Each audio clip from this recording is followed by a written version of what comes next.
اپنے صحابہ دے حوالے نال سورہ مجادلہ قرآن کی نص صحابہ دے بارے گل نہیں سننی بالکل ٹھیک ہے نا جی انشاءاللہ نہ اس دھرتی پیدا کیتا انہا جان سارا ورگا اور نہ کوئی ہویا نہ کوئی ہو سی انہا چار یارہ ورگا قرآن کی نص ہے جی اے تو انہوں پتہ نا کہ ایک گناہ کیا تو ایک سیاہ نقطہ دل کے اوپر ایک گناہ کیا تو ایک سیاہ نقطہ دل کے اوپر دو کیا تو دو تین کیا تو تین جیسے جیسے گناہ کرتے جائیں گے سیاہ نقطے سیاہی جناب دل دے ہوتے آدھی جائے گی آدھی جائے گی آدھی جائے گی آپ میں سے کسی کو پتہ ہے کہ آپ کے دل کی کیفیت کیا ہے کتنے سیاہ نقطے نے کوئی پتہ ہے کوئی ادھا دل کالا ہے کوئی ایک نقطہ بھی نہیں ہے پورا دل کالا ہے نہیں پتہ لیکن یہ ہیں وہ صحابہ قرآن کی نص قطعی ہے اللہ تعالیٰ قرآن مجید سورہ مجادلہ میں اللہ تعالیٰ فرماتا ہے اولئک کتب فی قلوبہم الایمان اے میرے حبیب یہ آپ کے غلام صحابہ ہیں یعنی یہ ابو بکر صدیق فاروق اعظم عثمان غنی حیدر کرار خالد بن ولید یہ آپ کے صحابہ ہیں کہ جن کے سینوں کے تختیوں کے اوپر میں نے رب نے خود ایمان لکھ دیا ہے یہی ہے نا جی اس کا مطلب ٹھیک ہے یہ قرآن ہے قرآن کے ایک نقطے کا بھی کوئی انکار کرے گا تو وہ کافر ہوگا اور مفتی احمد جار خان نیمی صاحب رحمۃ اللہ تعالیٰ علیہ جو کفر کا مسئلہ ہے آپ فرماتے ہیں کہ کفر کی تقسیم نہیں ہے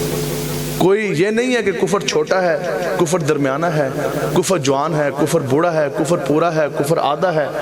نہیں کفر کی تقسیم نہیں ہے ایسا نہیں ہے کہ جناب اس نے چھوٹا کفر کیا تو اس کے پاؤں کافر ہو گئے اوپر سے یہ مسلمان ہے اور اس نے تھوڑا سا بڑا کفر کیا لتاں تھلے والا دھڑ لتاں جڑی ہے وہ کافر ہو گئی اتنے مسلمان ہے نہیں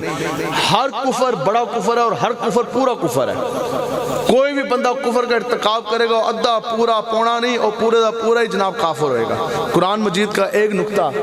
کا اگر انکار کرو گے تو پھر تم کافر ہو جاؤ گے اور جہاں رب کا قرآن ہے رب فرماتا ہے اولئک کتب فی قلوبہم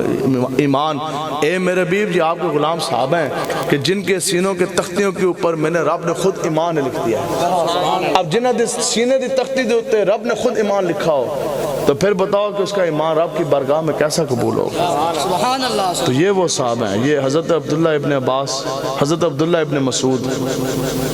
آپ اتنے بڑے وقت کے فقیہ تھے نا اور اتنے بڑے آپ عالم دین سن اور اتنے بڑے آپ مفتی تھے کہ آپ کے علم کے بارے میں حضور کی خود مور ہے حضور پتہ آپ کے بارے میں کیا فرماتے تھے حضور فرماتے سن کہ جس مسئلے کے اوپر جو مسئلہ قرآن و حدیث سے عبداللہ ابن مسعود نے نکالا جس مسئلے کے اوپر عبداللہ ابن مسعود راضی ہو گیا اس مسئلے کے اوپر مجھ محمد عربی کا رب بھی راضی ہو گیا اتنی بڑی مور ہے کسی دے کول اتنی بڑی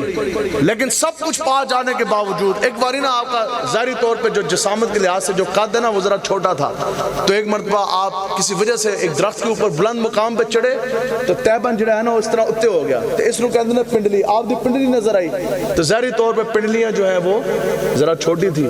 تو کوئی صحابی رسول نہ دیکھ کے ان کی ہنسی نکل گئی ہنس کے تو حضور علیہ السلام نے بلا لیا حضور تو اپنے غلاموں کے بارے میں اتنی بات بھی نہیں سنتے حضور نے فرمایا تو کیوں ہنسے ہیں عرض کہ یا رسول اللہ عبداللہ ابن مسعود کی پنڈلی پہ نظر پڑی اتنی اس کی پنڈلیاں ہیں تو دیکھ کے ہنسی نکل گئی تو حضور نے پتہ کیا فرمایا حضور نے فرمایا ان کی ظاہری جڑی جسامت ہے نا اس پہ نہ جا یہ جو چھوٹی چھوٹی پنڈلیاں دیکھ کے آج تو ایسا رب کے بارگاہ میں ان پنڈلیوں کا وزن اور پہاڑ سے بھی زیادہ ہے تو اتنا کچھ پا جان دے باوجود آپ نے پھر گدی نہیں بنا لی پیچھے گول تک کیا گدی لاؤ جی میرے ہاتھ بیعت کرو جی مینوں جناب نذرانے دیو جی حلوے لے کے اور نہیں سب کچھ ہو جانے کے باوجود حضور کی آپ کے علم کے اوپر خود حضور نے جناب مور صاحب فرمائی تو آپ کی ڈیوٹی کیا تھی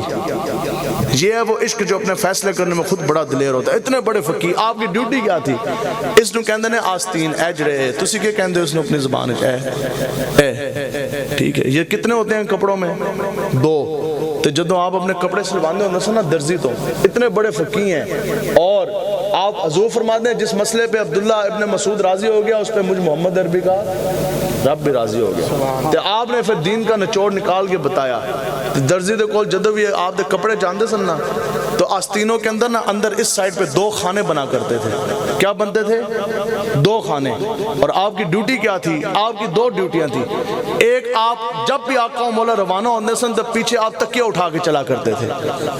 جب بھی حضور علیہ السلام نے بیٹھنا ہے جلوہ گر ہونا ہے تو آپ کے پیچھے وہ تکیہ رکھتے تھے اور دوسرا وہ دو خانے کیوں بنواتے تھے کہ حضور علیہ الصلوۃ والسلام جب بھی اپنے نعلین شریف اتارتے تھے،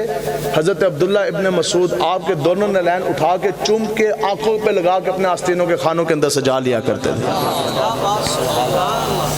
تو اسی سطح تے عشق کرنا ہے، عشق اپنے فیصلے کرنے میں خود بڑا دلیر ہوتا ہے۔ حضرت انس 10 سال حضور کی بارگاہ خاص میں خادم خاص رہے ہیں، لیکن جب دنیا تو جان لگے پھر اپنا تعارف یہ نہیں کرایا ہو میں تو بڑا حضور کا غلام ہوں، حضور نے مجھے بڑا نوازا، تو انہوں پتہ ہے میرا کتنا بڑا مقام ہے۔ نہیں، جب دنیا تو جان لگے وصیت کیا کی اپنے بیٹوں کو؟ آپ نے فرمایا اور میری گال سنو، میرے کول ہے حضور علیہ الصلوۃ والسلام کے منہ مبارک شریف، حضرت انس کی یہ ہے وصیت۔ آپ نے فرمایا کہ جدو تسی مینوں قبر دے اندر اتار دے ہوگے نا تو بس آخری کام جو میرے ساتھ تم نے کرنا ہے وہ کیا ہے کہ میرے پاس حضور کے منہ مبارک شریف ہیں، میرا یہ نیچے والا ہونٹ کھول کر آقا و مولا کا ایک منہ مبارک شریف، ایک بال مبارک شریف تم نے میرے منہ کے اندر رکھ کے منہ بند کر کے قبر بند کر دینی ہے۔ تو مجھے یہ معلوم ہے کہ حضور کا ایک بال میری بات بنانے کے لیے کافی ہے۔ اللہ تعالیٰ سے دعا ہے کہ اللہ تعالیٰ آپ کے عشق سلامت رکھے، آپ کے سینے عشق مصطفیٰ سے بڑھ دے، اور آخری چلنے والے سانس تک حضور علیہ الصلوۃ والسلام کے غلامی عطا فرمائے۔ آمین۔ اللہم صلی اللہ سیدنا محمد وعلی آل سیدنا محمد مبارک وسلم وصلی علیہ۔ یا اللہ حضور علیہ الصلوۃ والسلام کے صدقہ جلیلہ سے جتنے بھی حاضرین مجلس اس کانفرنس میں اس جلسے میں آئے، یا الہی میرے آپ کے تمام حاضرین مجلس کے تمام صغیرہ و کبیرہ گناہ معاف فرما۔ یا اللہ آنے والی زندگی میں ہر قسم کے مرض، قرض، دکھ، تکلیف، پریشانی، بے دینی، بے راہ روی، بغض، حسد، کینہ، ریاکاری، گناہوں سے ہمیشہ کے لیے محفوظ فرما۔ یا اللہ ماں بہن بیوی بچیوں کو، آنے والی نسلوں کو حضرت سیدہ کائنات کے زہد اور تقوی کے خیرات کے ذرات میں سے ایک ذرہ عطا فرما۔